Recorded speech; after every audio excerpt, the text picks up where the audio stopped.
did you have like step parents?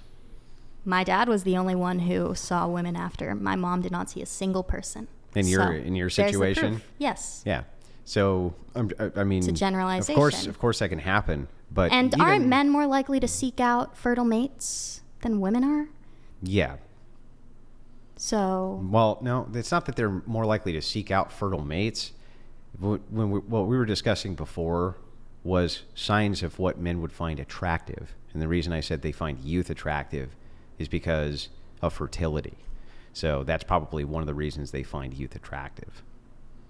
Okay, but what I'm saying is like, I don't think there's like I don't know, you'd have to pull up a statistic, but is there really a rate at which one sex brings in a step parent more than the other? Yeah, there is. It's the women. Yeah, we can look at the remarriage or the remarriage stats so that we can understand that. And then that would be inaccurate though if it was just the remarriage stats. Yeah, but I was going to give you more. Okay. So you can look at that. That's one metric that you can look at it. There's also polling done as to who have live-in boyfriends, who doesn't. Pew Research has a bunch of this. I don't remember what the polling agencies are. Everyone which has covered it, but yes, it is true. At least it's true as we know that women do tend to bring in more step parents. Can you give me the point difference on those two statistics? I can't off the top of my head. You don't even have an estimate, like a point. You mean a like point difference? 10 percentage points, or how much is the I difference? don't know. I don't know what the distinction is, but it's significant. It's a significant distinction. Okay. So it's enough for there to be a deviation. So probably 15%, 20% more, I would guess.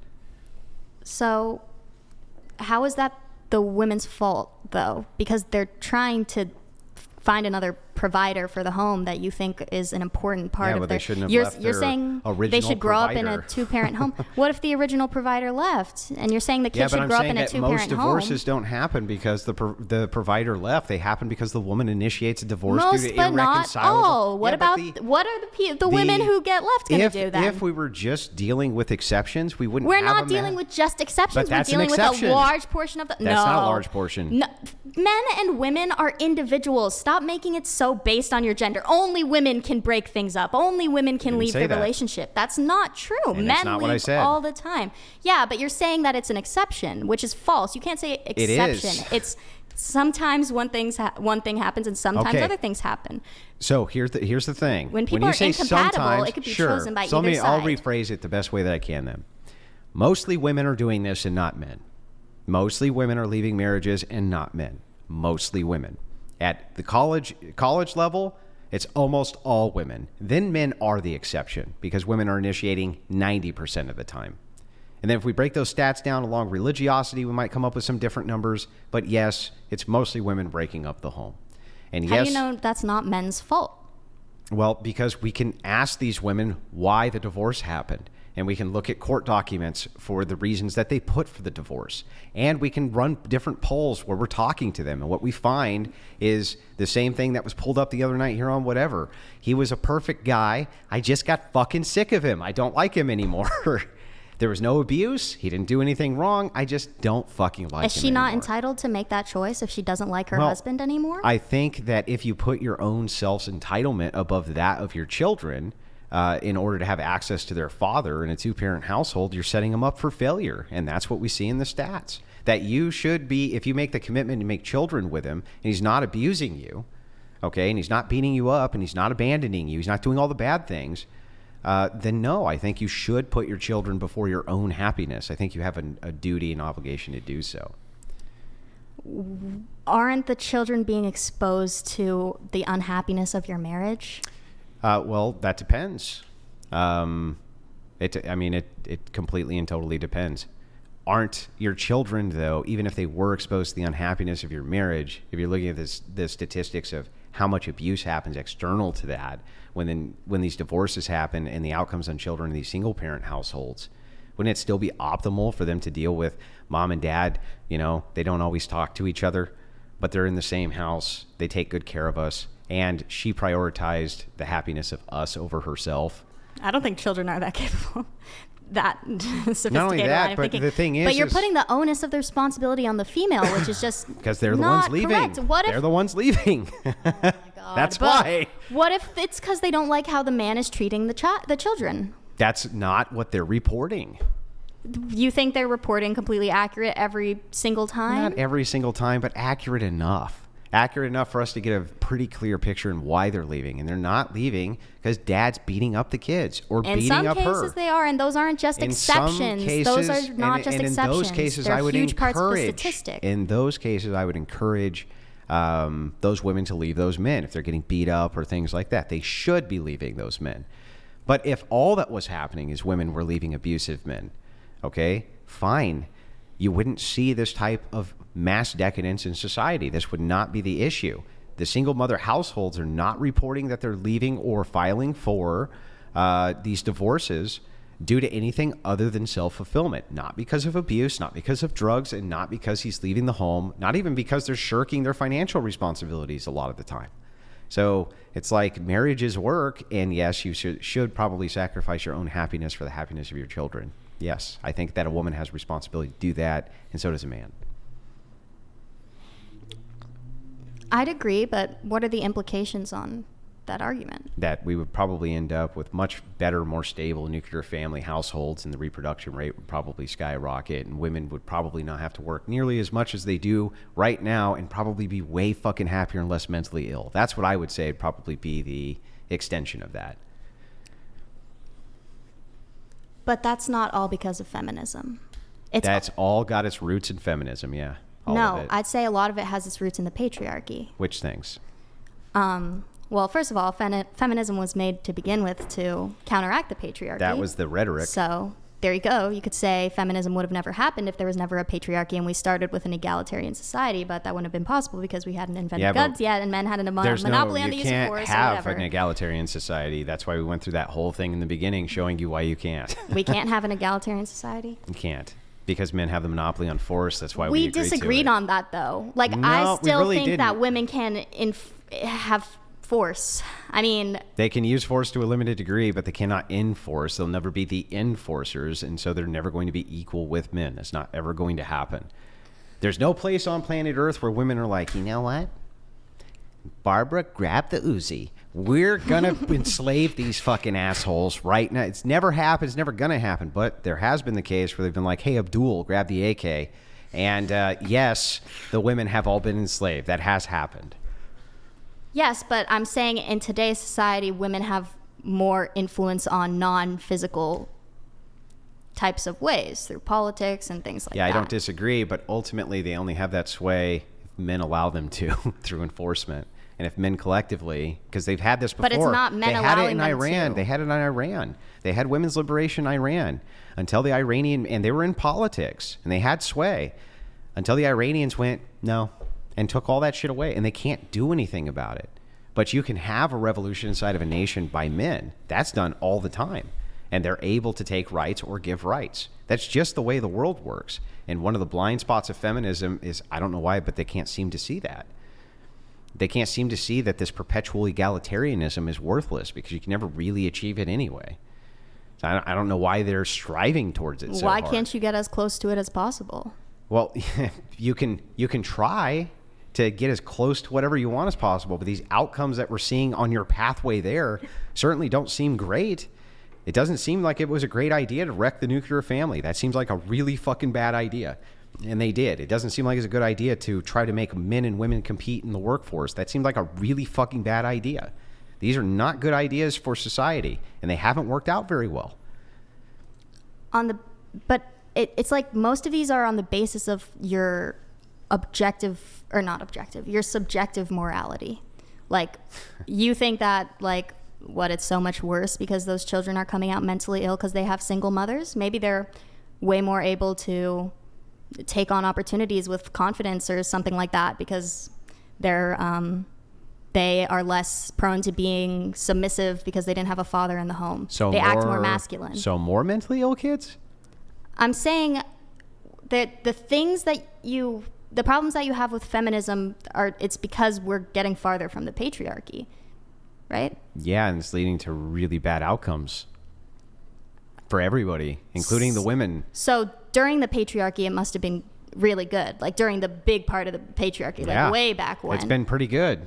For most women, yeah, it's been pretty good. So when It's been really hard on men, but it's been pretty good for women. Almost every place you look for the equalization between the two, men have had it basically way rougher than women. was that not their own choice? If they're the enforcers, they could have made it so that the women are the ones who have to do all of that shit. They did not allow women to participate in the political process, Yeah. and thus protected women and utilized women for what their role was, which was to take care of children. Who said that was their role? God? The necessity of what is enforcement. So they can't enforce. They could not drive the wolves away at night, literal wolves. You know, there used to actually be real wolves that would kill people at night in the countryside. Not a joke. Holy shit. Oh my God. Yeah, I mean, you might think that this is, tongue in cheek, but the world was a much more dangerous place. And women relied on men. Men did not rely on them for protection, and they still have to. They just don't realize that they have to yet. Well, now that we live in a society that has institutions that have power, There was because institutions people of have power given then. them power. Oh, No, you there mean like wasn't. kings? You mean like the church? You mean like the millions they of didn't institutions? guarantee rights the same way that our institutions do now. Your So- institutions do not guarantee rights. yes, they do. Your Because rights don't even exist. And if a king, when you say a king can't guarantee if a they can be right- enforced, then they exist. Okay, well then, if that's the case, then you had tons of rights under kings. Okay, that's not what I meant. But what was the original point that I was making? The original point that we were making was about the nuclear family and how you want to see more mentally ill children because that means that they can take on more responsibility. I didn't necessarily say that, but not a bad take on my part from you rephrasing my argument. I mean, what's wrong with overcoming mental illness? I mean, I think that could help a person have a lot of empathy for other people. So, if it is the case that you say, what's wrong with having to surmount a challenge? Would you say that to an SA victim? What's wrong with being SA'd? After all, it could actually make you a much better person that you overcame the fact that you were SA'd. Does that make sense to you? I would not say that to them. You would not say that to them. But it's not the same thing. Okay, but it is. You're just saying that it could make you a better person that you have a mental illness and you're able to overcome or deal with it. So should she have aborted the kid then? So it wouldn't have to be born with mental illness? How would you ever make that determination? You just said 1 in 4. That's more than just an exception. Not born with. I didn't say they're born with mental illness. But they're going to develop it based on their familial circumstances, according to you. There's no way to determine. Oh, exactly. There's no way to determine where the mental illness came from. No. Would you look at that? So it could have been genetic. Which children will have it. It could have been from any other factors besides so that. dumb. There's no way to determine which children will have it. So not all children from single parents develop mental illness. Not all of them do. So it's impossible to determine which ones will. That's my point.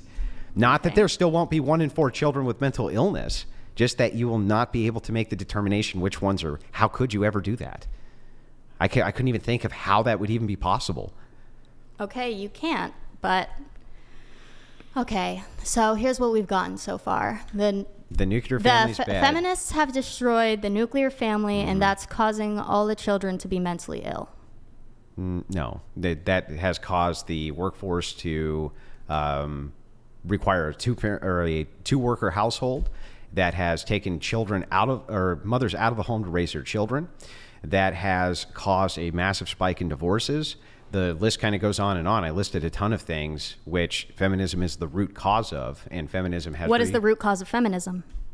Occultism. Patriarchy. Occultism. Patriarchy. Occultism. Feminism would have never. You admitted earlier that feminism would not have existed if not to reverse the patriarchy, and you just said that feminism is the root cause of all of these issues because we're trying too hard to reverse the oppression that you've put onto us. So my first note was asking you: is not an entailment of feminism going to be, if it is to resist the patriarchy, that there is a patriarchy? Answer is yes.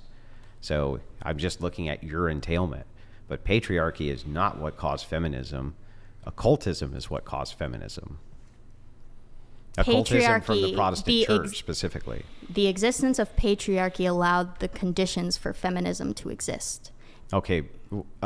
If society had been more egalitarian from the start, I'm not saying completely egalitarian, but if society had been more egalitarian from the start, where each individual was already able to choose, do I want to take care of the kids or do I want to work? Let me go find a mate who's the opposite, not based on the gender, but just based on individual, like their inclinations in life, then I don't think women would be as but you're hateful of men. That's really funny that you bring this up. You're saying that feminism. Lath donated $200. It really is crazy how privilege is invisible to people who have it. She has no idea how dangerous environment was long time now. Even now, no one is going to provide her security other than men. That's correct. Thank Long you, Lath. time That's going now. to be true. But Continue on. anyway, what you're saying is this. This is actually your argument. I'll give it back to you. You're saying patriarchy didn't exist, then women would not have to fight for the fucked up conditions that we find ourselves in after they resisted the patriarchy. Brilliant argument. Genius. Love it. No, but I that's your said argument. women wouldn't have to fight the fucked up circumstances that the patriarchy put them in. And they started with more egalitarianism, right? And don't we have more egalitarianism now than we did under the patriarchy? And we find ourselves in these fucked up conditions, which means if we had egalitarianism then, those would have been worse than the patriarchy We were because it in is now. fucked up conditions before, too. What? It's just What were different the fucked ways. up conditions? Well, I mean, women were just all tied down to one outcome and they couldn't vote. No, they weren't Personally, tied I down would- to one I would outcome. love my daughters to be able to do whatever the fuck they want. So let me ask you this. If we could guarantee, let's just say we could guarantee that children would end up with way better outcomes in society. We could guarantee it, right? If parents stayed together, or even better, let's phrase it this way. We could guarantee that children will have better outcomes in society if women don't have the right to vote. Would you take away the right of women to vote then? No. No. If we could guarantee that the outcomes for mental illness would greatly reduce if you took away the right to women to vote, would you take away the right for women to vote? No. If you could guarantee that women would be far more secure and actually much, much, much happier if you took away their right to vote, would you take away the right to vote? That would never happen. If you could guarantee that they would be happier if they could not vote, would you take away the right to vote? That would never happen. No, answer my question. That I don't believe it would ever happen. Okay, if you thought that if the case could be made that their happiness would greatly increase because their mental illness decreases if you took away their right to vote, would you do that? It's not about happiness. You're doing the hedonist thing on me. Mm-hmm. In this case, it's about individual choice and values, not hedonism. But hedonism is the outcome. I'm saying you're So what I'm asking you ultimately is this. I'll condense it. Would you take away women's rights to vote if it led to, generally speaking, better societal outcomes? that's not what would happen, though. And But if it were to happen, that just generally societal outcomes got better, would you take away the right to vote? I wouldn't. You wouldn't, I know. And so this is the distinction between our moral systems, is that I believe that you live in contradiction and that the right to vote, this right that you perceive, or the 19th Amendment, this type of thing, that even if we could guarantee that the outcomes were better if it was gone, you would still insist that it was there. And I think that that's the case with abortion. I think that that's the case with probably most of your beliefs, because that's feminist beliefs. Like, for instance, if we could guarantee that women would get far less venereal diseases and would have far less problems in society if we could criminalize premarital sex, would you do it? I wasn't listening to your question, but one of those is an Well, ideology. I'm not going to debate with you. Okay, if you're not repeat then. listening. I'm sorry. Well, it's because I was thinking of what I was going to say next. My fault for being a slow woman. You can repeat your question if Okay, you'd like. I'll repeat the question, and I'll make it even simpler. What I'm saying to you is this: if we could make a law which curtailed female promiscuity, meaning it was criminal for both men and women to have premarital sex, and that led to better outcomes for society, would you do it? No. No. So, I mean, ultimately, for you, the hedonism and pure selfism is the most important value, not individualism. It's an emphasis on empathy and individual human rights. That's not empathy. Yes, That would it be is. the It's opposite of empathy for the empathy. individual, because your ideology is not based on empathy. It's based purely on subjectivism through the Bible and religious. I haven't offered a truths. single biblical argument. I'm just purely Almost- operating off of almost hedonistic. all of your arguments I'm are literally biblical. going off of this. The worldview is utilitarianism. Utilitarianism being harm. This comes from Mill, who says that harm is a physicality which exists inside of the norms of politics. Individualism, enlightenment. I'm going off of your worldview, which I wrote down and repeating back. Like Have not I made said at the beginning before a I told you single everything, that I biblical could not argument. fully describe my worldview with just random ideological things, and you are already putting me in a box from that point. I can just believe what I believe without having to classify it. That's true. You can, right? But ultimately, it's incoherent and it doesn't make a lot of sense.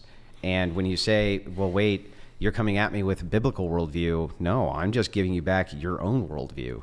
I'm literally I just ran an entire internal critique showing you that ultimately, if we reduce all of these issues to outcomes for society, you would still not curtail behaviors like promiscuity, divorce. You wouldn't curtail any of these things, even if it led to better outcomes for children. Because which that's is like not eugenics, basically. That is not utilitarianism. Isn't this like okay, I see. Well, you're right, then. Yeah. So anyway, I'm good. Brian? I got